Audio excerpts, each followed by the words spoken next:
You're listening to the Spark Radio Network, Internet radio like you've never heard before. Innovation, creativity, and imagination are all said to begin with a spark. So fasten your seatbelt and take the ride of your life and listen for the spark. You are listening to KLRN Radio, where liberty and reason still reign. Most writers and radio show hosts know that to connect with your fans, you need to do more than just write books or record the latest podcasts. There are many different elements that go into forming an online platform, but there are also many hidden traps. To make matters worse, solid advice on how to survive the muddy waters is scarce. In the book Hidden Traps, I talk about some of the important issues of working with an online platform, highlighting traps that could put your physical or internet security at risk or be harmful to your reputation. Are your social media posts just links with a few disjointed words, making you look like someone who can't complete a sentence? Did your new website cost you more than you anticipated? Are you leaking your personal contact details across the web without even knowing it? Then you need Hidden Traps. Hidden Traps is now available in paperback and ebook from a variety of retailers, including Amazon, Barnes & Noble, and Kobo. Visit blackwolfpublications.com for more details. If you're 85 or younger, would you like peace of mind and comfort for your family? We're Final Expense Direct with an urgent message for you. The average funeral today costs over $8,000, but the most you'll get from government benefits is $255. How will your family pay the difference? We can help. Our senior plans start as low as just $1 a day and pay up to $30,000 for a funeral and other final expenses. Peace of mind is easy. There's no medical exam. You'll have lifetime coverage, and your plan can't be canceled as long as you pay your premiums. Call now for free information about our senior plans. Answer a few simple questions and receive approval right on the phone. Plus, call right now and we'll give you a discount prescription card for free. Call 800-553-8687. That's 800-553-8687. Again, 800-553-8687. KLRN Radio has advertising rates available. We have rates to fit almost any budget. Contact us at advertising@klrnradio.com.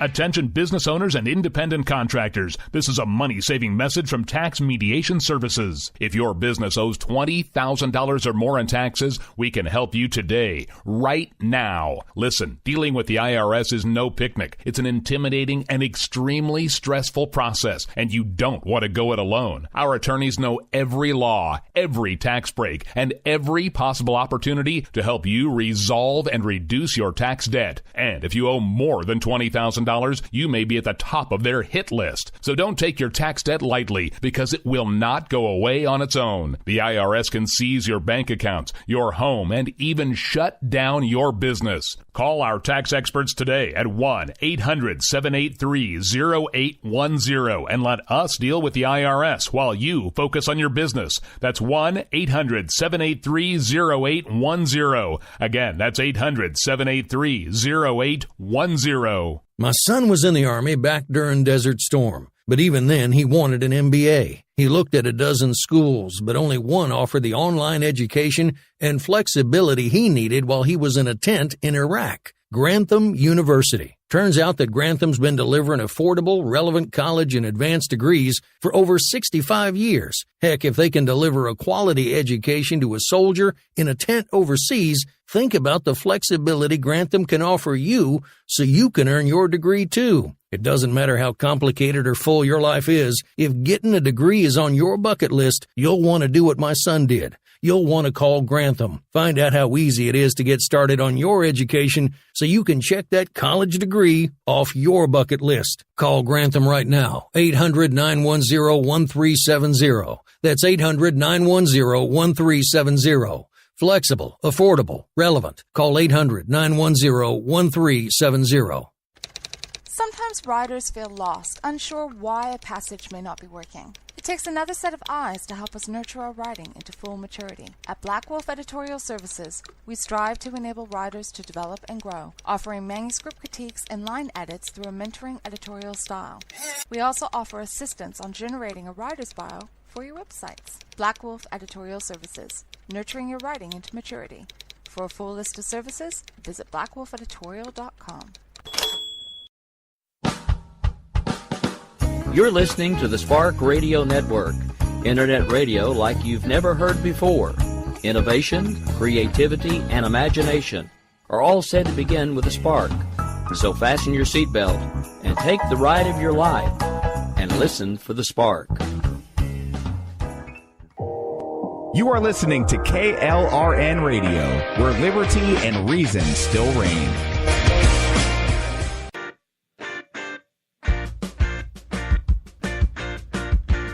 My name is Jessie, and I'm proud of the life I have, surrounded by military and aware just how big the world really is.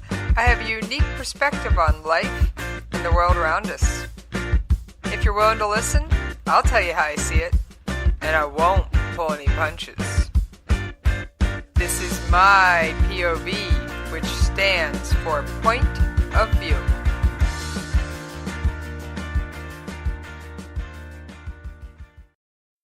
All right, how's everybody doing tonight? Yes, it's Jessie. Yes, I miss you when we're not talking. All right, what a week. And I don't know what to say about some of these things, except some days I feel like I'm working without a net. And I think my favorite sidekick, Justin Kinney, would say the exact same thing. Right, Justin? Absolutely. And thanks for having me back on again tonight. Justin, you know I will have you on any chance you have to come on. So, I mean, we've had unprecedented things happening all over the place since you've last been on. Yeah, it's been pretty crazy in several different parts of the world, too. I know. I mean, we've got our planes being jammed electronically over in Syria. We've got the handshake that rocked the world on the Korean Peninsula. We've got prisoners being released in North Korea. We've got Israel calling out Iran for claiming they've never ended their nuclear weapons program. We've got the Houthi rebels firing on Riyadh, and we have Russia is now down to the 5th largest spender on military, passed by Saud, among other things. Where do you want to start? I don't know. Why don't we kick things off in North Korea, because that's been probably in the news the most. It's been going on for a few months now. Yeah, North Korea's been quite the news hog of late. I mean, that was the handshake, for lack of a term, seen or heard around the world.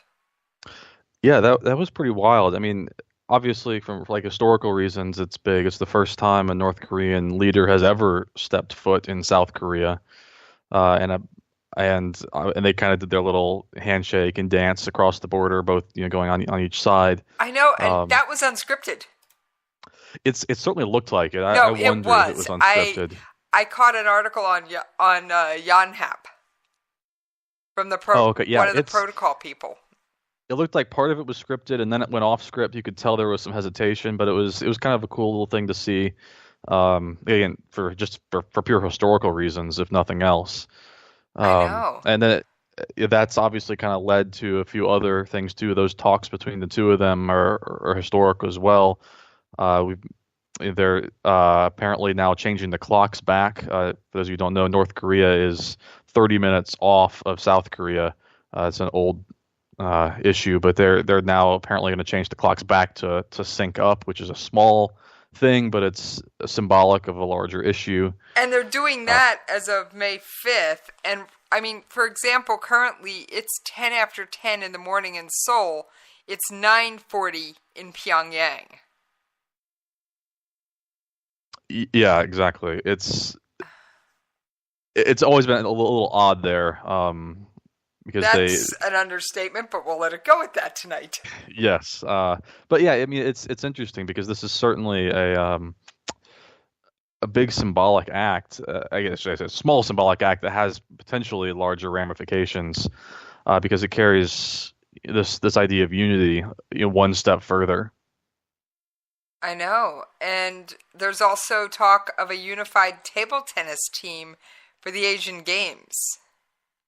Oh, really? That would be very interesting. Yeah, so kind of, especially following on the heels of the Olympics with that I know. unified team. I'm sitting here and I just keep going, we're in uncharted water, and I don't know which way to run. Yeah, it's weird. It's so hard to kind of predict what's going to happen next because, as you said, this is all uncharted. There's so many things that are happening that have either never happened before or were never expected to go this far. And that's actually leading up to today. The news broke that there's going to be 3 U.S. prisoners who are being released as kind of a good faith gesture before the summit with Trump, which is, I mean, that's huge. I mean, that's something that's actually real and tangible.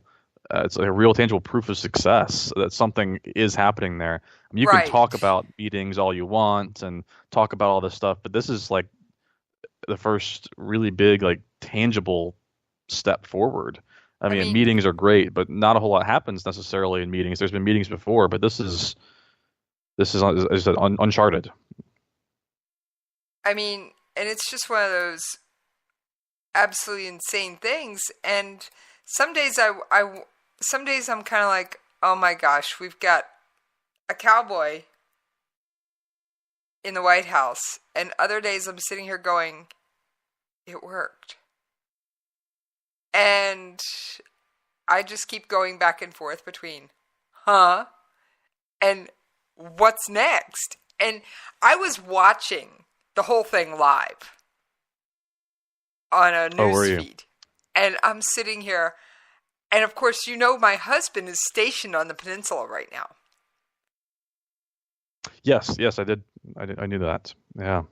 So he's obviously experiencing a lot of this firsthand. Well, he's not at the DMZ, but I picked up the phone and called him and went, are you watching television? He's like, no, I was busy doing da-da-da-da. You never call me without texting first. What's going on? And I was like, sit. He's like, okay. And I said, North and South Korea just said they're going to sign a peace treaty. It's like, what? Yeah. I mean, and he's wild. like, okay, I've got to go on one last DMZ tour before I leave the peninsula. It's crazy. I mean, especially with the talk now of them, ending the Korean War, which I assume most of your listeners know, but maybe not. The Korean War never officially ended. It's a ceasefire. Right. They stopped, firing at each other, but it's still technically a war. And that's the fact that, and that's been going on now, since before my parents were born, I believe. And so that's, again, a huge historical thing that, plenty of people today have never seen a world in which the Korean War is not like technically going on. And that's right. Crazy to see. I mean, yes, we're saying technically because they are not firing at each other on a daily basis. Right. I mean, the actual fighting has been over for a while, but it's still technically a war. They're, as you said, they're in a ceasefire, not a peace treaty. It's not a peace treaty. And here they go going, oh, we're going to sign a peace treaty. And I was sitting here watching this statement, and I'm looking for the audio clip right now, and my jaw hit the floor, and I'm sitting here going, you're going to do what? Mm-hmm. Yeah. I mean, I didn't know which way to take this. I'm sitting here going, you're going to do what? And when? Because I'm sitting here, no. I didn't hear what I just heard. Yeah, I've been pretty open that I'm very skeptical about this whole thing. see very little reason to trust Kim Jong-un, to trust this regime, to trust. I mean, we've had talks before, things haven't happened, so I've been very skeptical. But especially the last 24 hours or so, there's been some things that have taken place, culminating with these prisoners, that have made me start to question that. Because, I mean, again, and this is something that's tangible. I mean, there actually is a success now in this story that goes beyond just sitting down and talking to somebody. Exactly. I mean, it's been just absolutely incredible, and I keep going, okay, what's gonna happen next? Because I'm sitting here going, picking my jaw up off the floor every 5 minutes, going, wait, did I hear what I think I heard? And I understand North Korea has a habit of going back on their word. And in fact, I just tracked one down, a good one. Let me find it again. I have more audio clips than it makes good sense. I promise you that. You've never seen my audio files, but trust me. I have more audio clips than really makes sense some days. Yeah, but I mean, the thing you're alluding to, I mean, there have been plenty of deals in the past, over these things, over the nuclear program. There was a food aid deal a little while back. We've had former presidents go there. We have 20 years of a failed approach. Yeah, I mean, Jimmy Carter's been, I think, a couple times as a former president, not current president. So we've had talks and things like this before, and they've either not gone through or not lasted very long. So there's definitely still reason to be skeptical. But even at this point, even if something doesn't go right, they fail, they only last a short period of time, prisoners released, that's something you can hang your hat on. Yeah, especially the way Otto Warmbier came home. Sure, yeah, absolutely. Yeah, especially in light of that.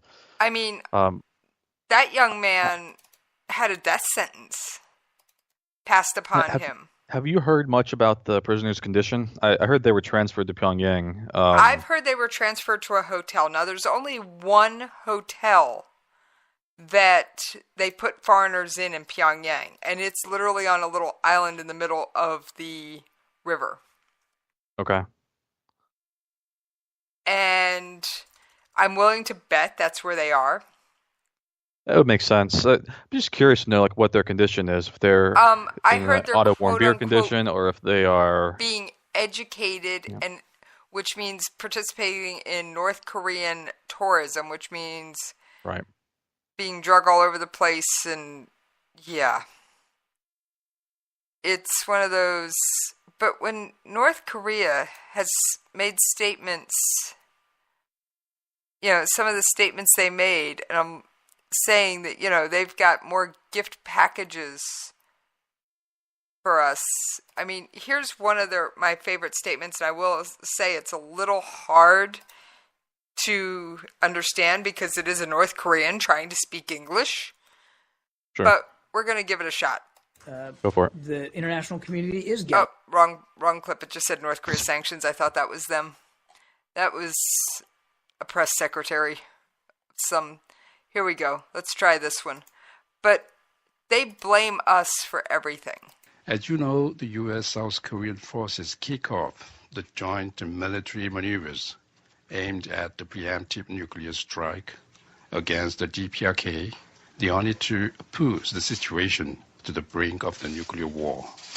I mean, they call the military exercises hostile acts, putting things on the brink of nuclear war. They absolutely push the envelope in every way possible, and it's just sometimes challenging.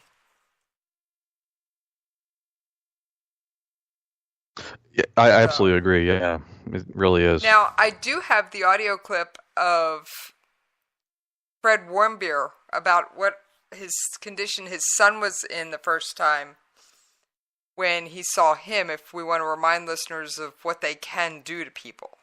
Yeah, go ahead. I'll provide some context for what's taking place now. We walked over to the plane. The engines are still humming. They had just landed. We walked up the steps. When we got halfway up the steps, we heard this howling, involuntary, inhuman sound. We weren't really certain what it was.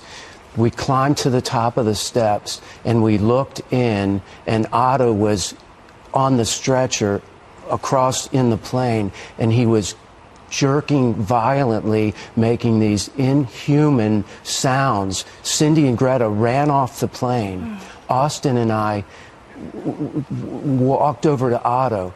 Otto had a shaved head. He had a feeding tube coming out of his nose. He was staring blankly into space, jerking violently. He was blind. He was deaf. As we looked at him and tried to comfort him, it looked like someone had taken a pair of pliers and rearranged his bottom teeth. Oh my gosh. Within 2 days of Otto being home, his fever spiked to 104 degrees. He had a large scar on his right foot. North Korea is not a victim. They're terrorists. They destroyed him. They purposely and intentionally injured Otto. Now that clip was from Fox News, but I still felt it was important to play it to show the totality of what they can do to people when they choose to be harsh. Yeah, I think that's important because we can't forget that this is still Kim Jong-un. He's still a brutal dictator who is engaged in purges, executions, even of his own family members. I mean, he's not somebody that you toy with. I know he sometimes get this sense that he's like this cartoonish character that you can take lightly because he's kind of goofy and has some of these weird quirks. But I would argue that's very dangerous to take him lightly. He is somebody who is very, very brutal at times, and he's. North Korea doesn't get to where they are without a leader that's at least somewhat competent. I mean, they moved from a country that was essentially solely dependent on the Soviets, this little tiny country, 50 years ago, to a nuclear power now, and you don't get there without someone who's competent and ruthless. And so that's ruthless, I think, is the optimum word here, Justin. Yeah, it's a great word to describe him, and I think we need to be very careful we don't lose sight of that in light of some of these goodwill gestures that he's making. I mean, I am grateful for the goodwill gesture. And absolutely. And the families are even more grateful. Oh, yeah, I can't even imagine. Yeah. We just need to be careful we don't get kind of lost in that and allow him to manipulate or distract on another front. Because we have... Obviously, you celebrate this. This is fantastic. We have been played before. Yeah. He has other interests. He has his own agenda, and we need to be very careful with him going forward. But as you said, this is something to celebrate. This is wonderful news. I mean, for America, for the world, but especially for these families whose family members have been held prisoner there for quite a while. I think Rex Tillerson summed it up best. The diplomatic and other efforts of the past 20 years to bring North Korea to a point of denuclearization have failed. So we have 20 years of failed approach. And up until these talks, that statement was still 100% accurate. There was no sign of anything being lifted, being cleared, and there most certainly wasn't any sign of denuclearization. And I've done some reading, and I'm always reading the news, Justin. Absolutely. President Moon said that the U.S. soldiers will not be negotiated away. He still wants them on the peninsula.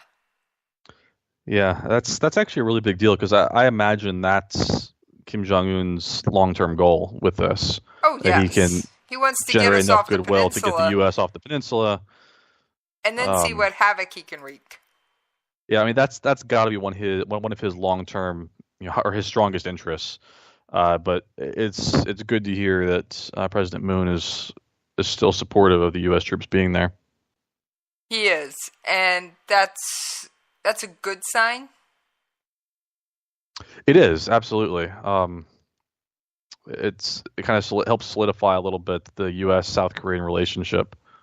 Right. Which is a big deal, because we've actually talked about this on your show about how Kim Jong-un has seemingly made some moves that appear to be trying to drive a little bit of a wedge between the U.S. and South Korea.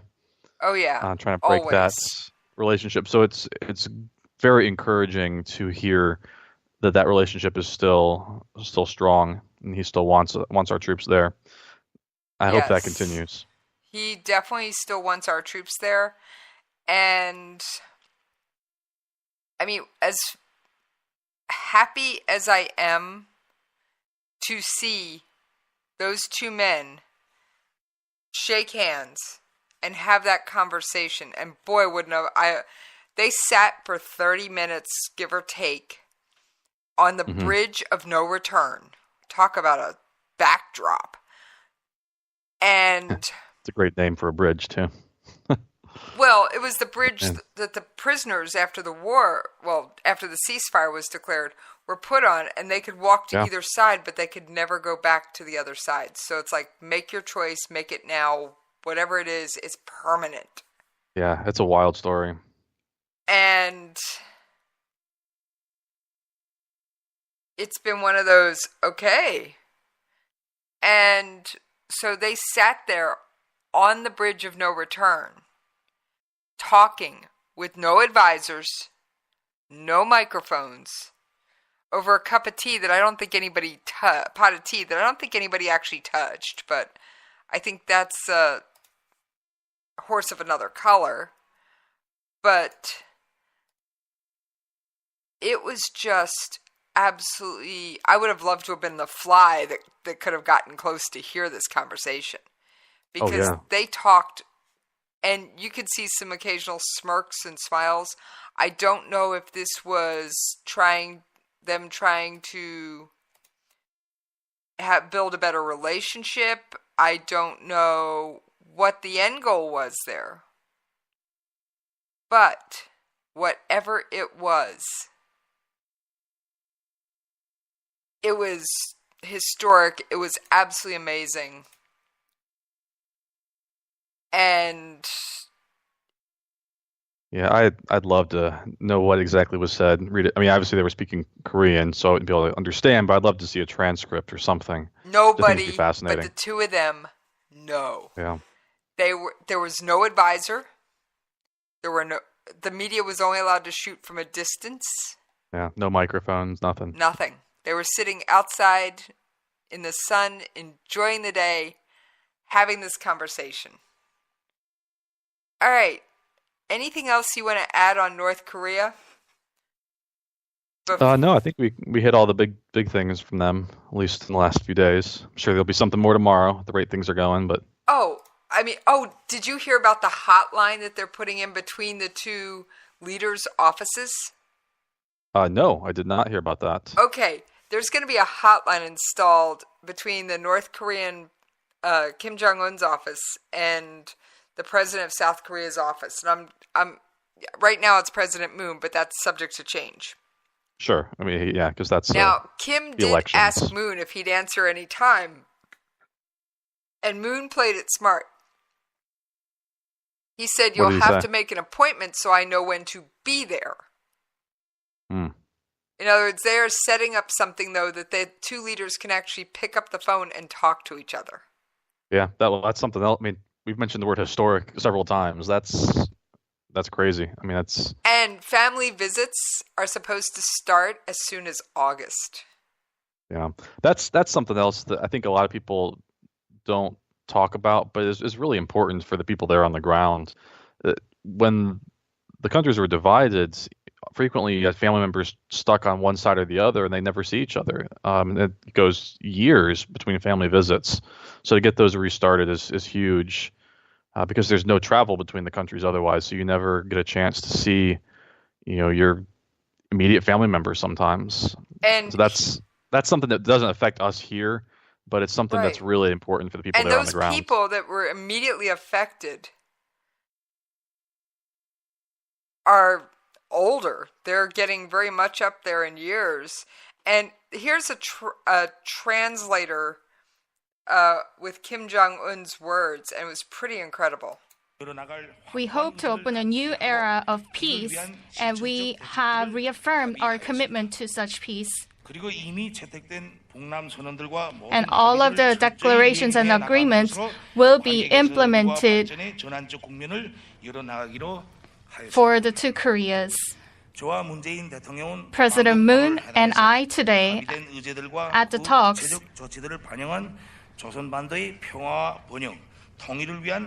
will make efforts to bring peace to the Korean Peninsula, and we also signed the joint declaration that carries all of the agreements that we've made today. And then here was President Moon speaking about the reunion of the Korean families. Before it's too late, we will conduct the reunion of the separated families so that they can go back to their hometown and exchange letters. We will also build a joint inter-Korean liaison office at Kaesong, which will be presided by the officials from both Koreas. And we will conduct projects and negotiations for the Inter-Korean Red Cross talk. And if conditions are made, we will build liaison offices in each of our Koreas. And those are really, the fact that they're going to let them visit their old North Korean hometowns. Yeah. And exchange regular mail. It's some incredible news. I really hope it goes through. I've mentioned I'm still skeptical. But that's wonderful to hear. Exactly. So, all right, I believe it is time to pay those radio station bills, and we will be moving on to some other topics when we come back.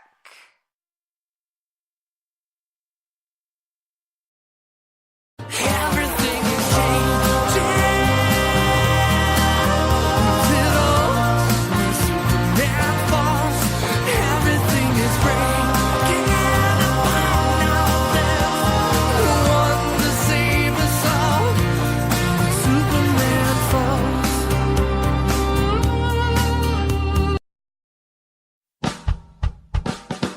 You're listening to the Spark Radio Network. Internet radio like you've never heard before.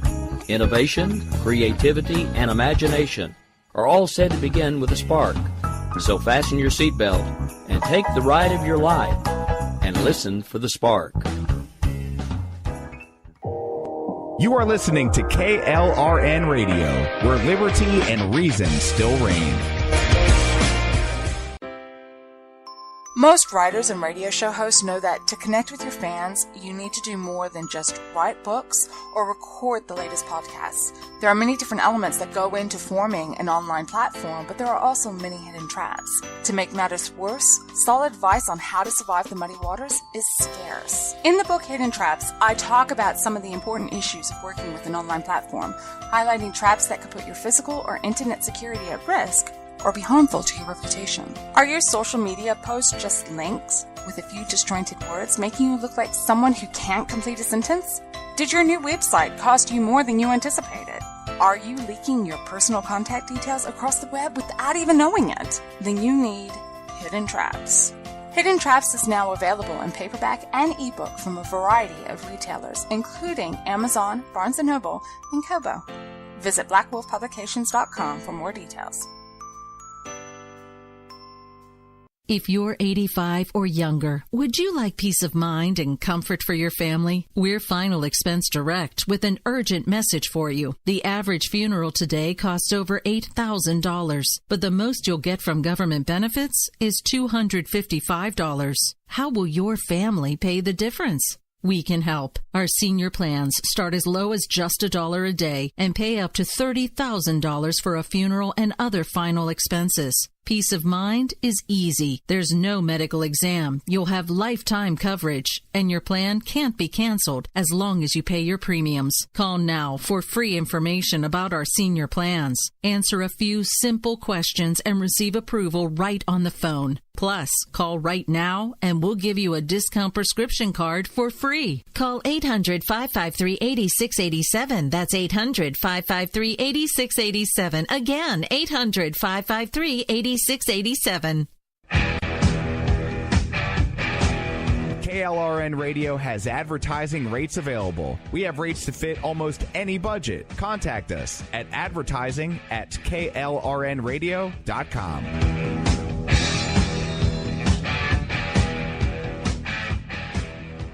Attention business owners and independent contractors. This is a money-saving message from Tax Mediation Services. If your business owes $20,000 or more in taxes, we can help you today, right now. Listen, dealing with the IRS is no picnic. It's an intimidating and extremely stressful process, and you don't want to go it alone. Our attorneys know every law, every tax break, and every possible opportunity to help you resolve and reduce your tax debt. And if you owe more than $20,000, you may be at the top of their hit list. So don't take your tax debt lightly, because it will not go away on its own. The IRS can seize your bank accounts, your home, and even shut down your business. Call our tax experts today at 1-800-783-0810 and let us deal with the IRS while you focus on your business. That's 1-800-783-0810. Again, that's 800-783-0810. My son was in the Army back during Desert Storm, but even then he wanted an MBA. He looked at a dozen schools, but only one offered the online education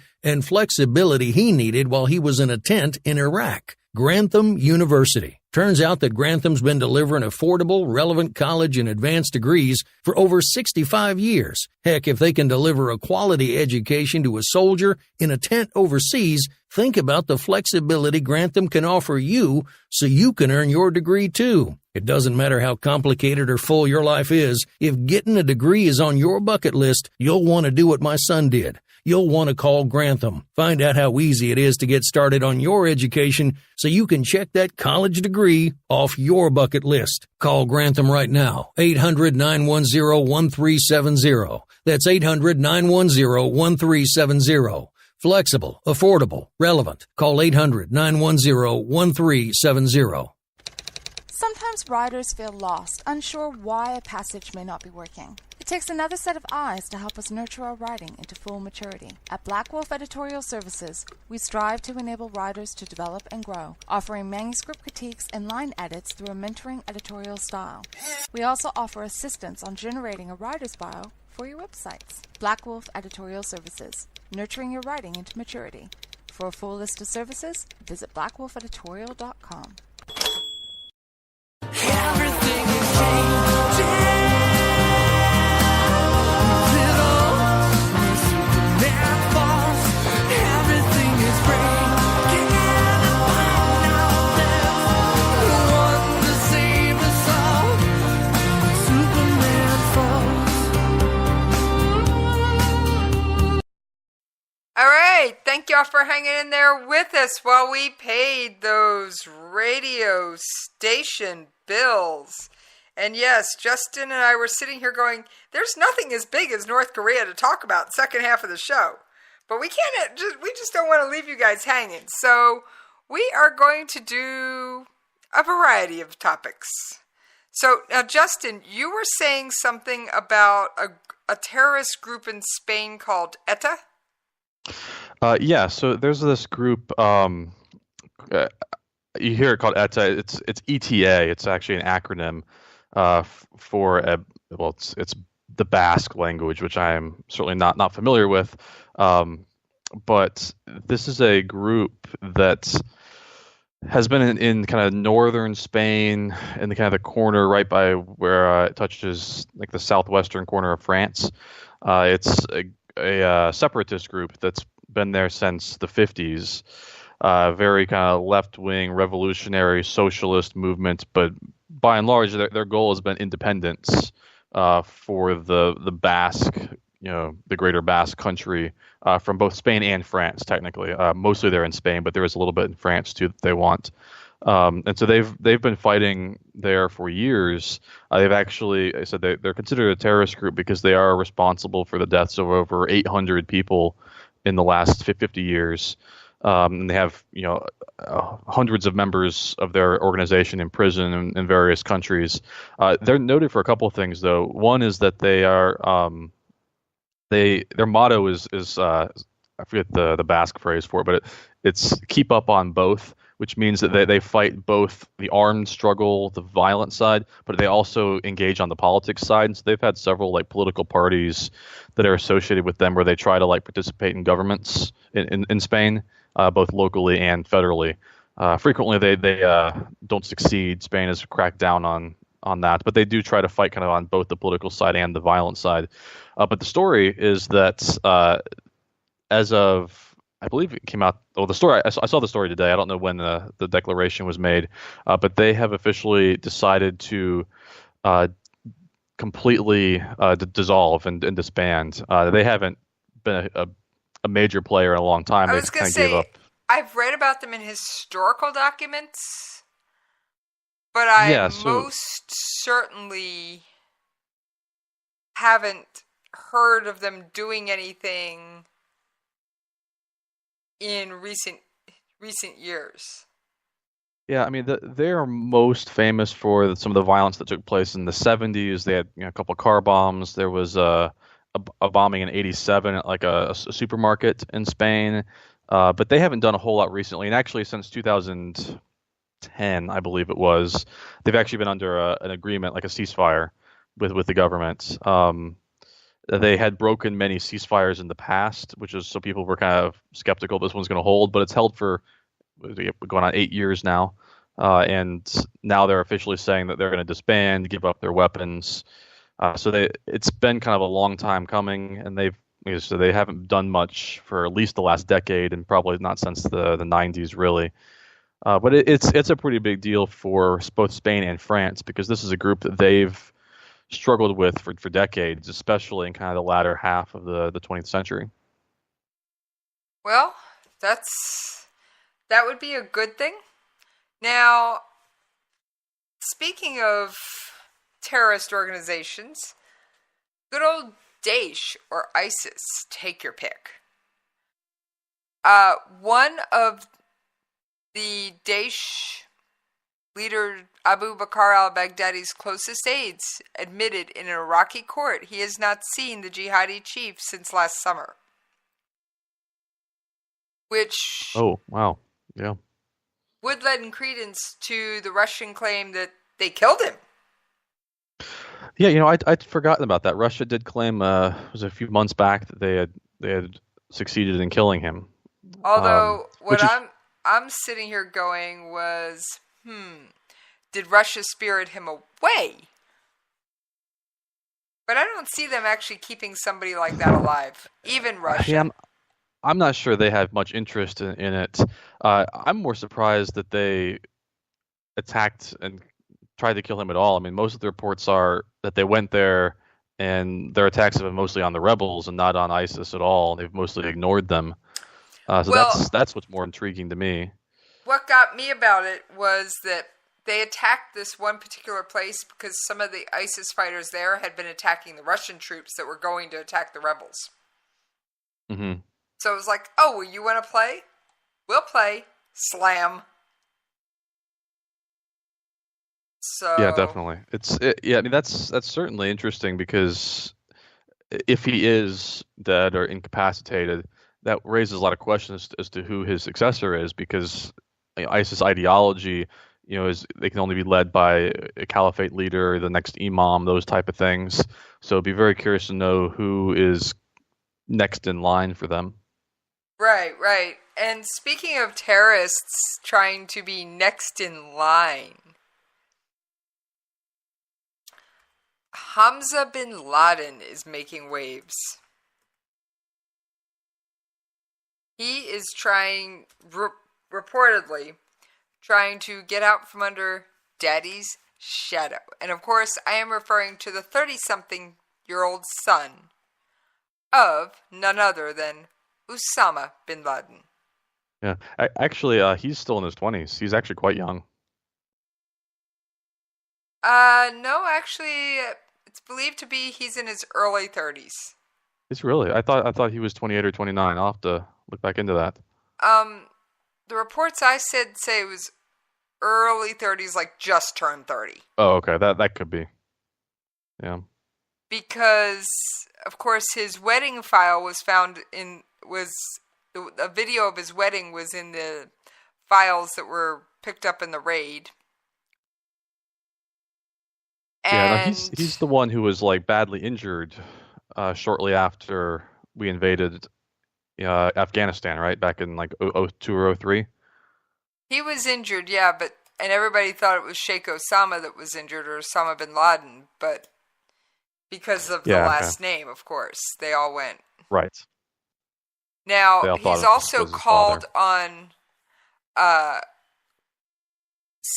to rise up over the quote-unquote criminal tyrant leader because of the Crown Prince's close relationship with the West. Mm-hmm. And that doesn't surprise me. And now there is a lot of Wahhabism in Saudi Arabia. Would you care to explain Wahhabi? Yeah, sure. So. And no, I didn't say wasabi.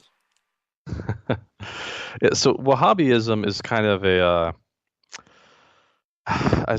very strict form of Islam that's kind of I want to say it's a spin-off on the Sunni side of Islam, but it's different than that. It's a little bit more recent. It follows a guy who I believe his name was actually Al-Wahhab or Al-Wahhabi from like the 1700s. He's the one who kind of started this reform movement within Islam, and that's kind of where Wahhabism came out of.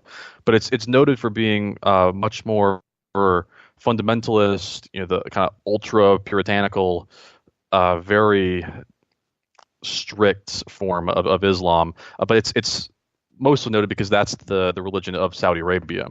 Now it's also has run into some problems against obviously the Shia side, also other Sunnis who claim it's kind of a twisted version of it. But Wahhabism is the kind of branch of Islam where a lot of the Salafis come from, which Salafi is kind of a twisted hybrid of Wahhabi, and that's where you get Al-Qaeda and the Islamic State and some of these other terrorist groups. They fall under that Salafi, which is kind of that hybrid form of Wahhabi. So they're actually a lot closer in ideology to, say, the Saudi than they are to other countries in the Middle East. Okay. I mean, Saudi Arabia has been in the news a lot lately. Yes. And for some really interesting things. And I've mentioned some of this on the air. But it was one of those things of, I never thought I would see the day when women could drive. Well, they can now. I never thought I would see the day when women can go to movie theaters. And even in soccer matches, too. And soccer matches in the family section. Yeah, they've had quite a few recent, I guess you call them progressive changes in Saudi Arabia, mostly led by this Crown Prince of theirs, who's kind of this up-and-comer. Bin Salman, yes. Crown Prince bin Salman. And yes. He's even shown support for Israel. In fact, and I forget what country's flights, I think it was India's flights to Tel Aviv are now allowed to fly through Saudi airspace. Yeah, and that's huge because they haven't done that. That's been banned for a long, long time. I think pretty much ever since the founding. Although I'd have to look up that to be sure. I'll put it this way: it's been banned for recent memory. Yeah, as long as I can remember. It's you mentioned though they're kind of starting to warm up They're with their starting relationship this to Israel. I mean, it's quiet. very small things, but Yeah, but it's on the interesting. surface, but also Saudi Arabia and Iran or Israel are kind of doing the enemy of my enemy is my friend, because Yes, neither one of them wants Iran to get nuclear weapons. right. So I mentioned that the kind of Wahhabi tie. I mean, Saudi Arabia has had beef with several other countries, but none more so than Iran, which they have kind of this long-standing rivalry with, largely based around this idea of like both wanting regional hegemony in the Middle East. They both want to be considered like the supreme They, country there. right, they want to be the Um, one that pulls everybody else. They want to be the godfather of the Middle East. Right. The one that everybody thinks of when you think of like what political Islam is supposed to look like. They want to be that country. Not to mention again the Sunni Shia split, the kind of rivalry over economic issues, and they both export a lot of oil, natural gas, that type of thing. But this rivalry is it goes back at least to I want to say the 79 Iranian Revolution. So this is a long-standing rivalry that they've had, and it certainly seems like they've decided recently that rivalry is a much bigger threat to them than their rivalry with the Jews in Israel. And that's why we've started to see them play that kind of enemy of my enemy is my friend card recently. Right, and there's been lots of little teeny tiny steps, and I mean baby steps, but I keep wondering if we are not on the verge of, at least in some regions, an Islamic Reformation. That And I would know be that's very interesting. absolute insanity, Justin, but I'm willing to bet something is bubbling somewhere. It's certainly possible. I mean, we've seen. I mean, Islam has never like been at peace with each other, right? I mean, they've always fought in the Middle East since pretty much since the founding of Islam. So, to an extent, you kind of have to wonder: is this just an outcropping of that? But it does seem to have grown in recent years, especially with getting back to another topic, the Syrian civil war, where there are a lot of kind of internal conflicts going on there that we here in America don't really think about. We always see the kind of U.S.-Russia connection, but there are a lot of like smaller proxy conflicts that are taking place that may have might have much more influence in the region going forward. In particular, the Saudi Arabia-Iran kind of conflict. They're both funding opposite sides of that conflict, and they've been doing that in Yemen as well. I believe they're in Lebanon as well. So this conflict has grown in recent years. I think spurred on by the Arab Spring, and then that kind of spawned into the Syrian civil war. Right, and it's been one of those things of it's just quietly creeping and creeping and creeping out, and it's just sometimes it's hard to even catch when I'm looking at things, but it's just one of those, every time I turn around, there's one more little thing that makes me go, what's going on? I mean, I've seen things where at times, other than the Hajj, Sunnis and Shias were getting together. Mm-hmm. And that's just not heard of very often either, except the Hajj. Right. In fact, Sunni Saudi Arabia has actually been courting Iraq's Shia population. That's pretty wild. If that isn't groundbreaking when it comes to Islamic Reformation, I don't know what is. Yeah, I mean that's something you really need to keep a close eye on. Is that this? I mean, too holds a lot of implications for the United States because Saudi Arabia is one of our few allies in that region. I know. Just despite kind of them adhering to this very strict, kind of ultra puritanical version of Islam that's not very Western, they've And, really embraced a lot of Western ideals in other areas. yeah, the Iraqi Shia leader even sat down for a meeting with Crown Prince Mohammed bin Salman, and they let pictures out of it, of the meeting. Oh wow. And now, Yeah. you're sitting here saying, wow, can you explain why this is just Well, I've scramble my always brain? kind of, or I don't say always. I've long suspected that meetings like this take place, but for reputational reasons, you never release photographs of them. You don't want to be seen fraternizing with the enemy, for lack of a better phrase. So the fact that they're sitting down with somebody who purportedly is an enemy, right? At least on the global stage, your reputation is, and then releasing photographs of that meeting is huge. I mean, we're talking earlier about the kind of the North Korean leaders sitting down, the historic enemies. We're talking on par with that, more of a regional conflict, but a very similar scenario where these kind of long time rivals are finally sitting down together. Right, right. And it's just one of those, you just don't see it. Yeah, and doing it publicly too is even crazier. I know. I mean, now Crown Prince Mohammed, or Mohammed bin Salman, I, did visit, I believe he actually went to Iraq, which I'm not sure if the Iraq Shia leader in the picture came to the Kingdom of Saudi Arabia or what, but just the fact that these two were willing to talk.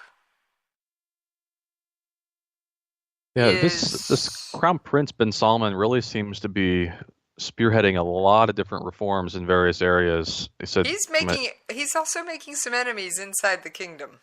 Oh, I'm sure he is. But he's obviously kind of culturally, socially, religiously now. I mean, it wasn't that long ago he put in some new regulations that restricted the powers of the religious police there, which was a big deal.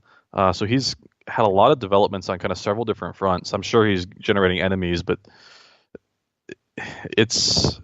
he's really led a lot of reforms there in the last several years. It's, as you said, kind of baby step by baby step, but it's become quite a few things. And he's the one proposing that Saudi 2030 vision, which is about diversifying their economy and developing more public sectors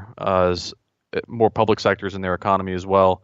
So he's really been Would you like to know why I think Saudi Arabia is trying to make nice with Iraq? Yeah, go for it. Yeah, I'd love to know. Who is gaining a nice big foothold in Iraq? Iran. Who? Iran. I mean, again, we're getting back. That's a long-standing rivalry, and they're closing up to anybody who is also an enemy of them. Exactly. Iran has gained a foothold in the area because when we ran out the back door in a hurry, basically when we pulled up stakes and left because Obama circled a date on a calendar and said, we're leaving, Iran stepped in and said, we'll help you. And Iraq said, thank you, we need some help. And so they've extended a sphere of influence into Iraq. And Saudi Arabia wants to try and push back on that sphere of influence. And the only way to do it is to make nice with the Shias. Yeah, it's a fascinating development because again, you're seeing long-standing enemies coming together, at least on the surface, small steps, but still coming together in these kind of small little symbolic acts that could add up to something pretty substantial down the road. And I will say this, that Iran did come in to try and help them fend off ISIS before we got back in there in a serious way. Mm-hmm. Now, I also want to remind listeners, Iran, of course, is funding Hezbollah, Hamas, and the Houthis. Woo!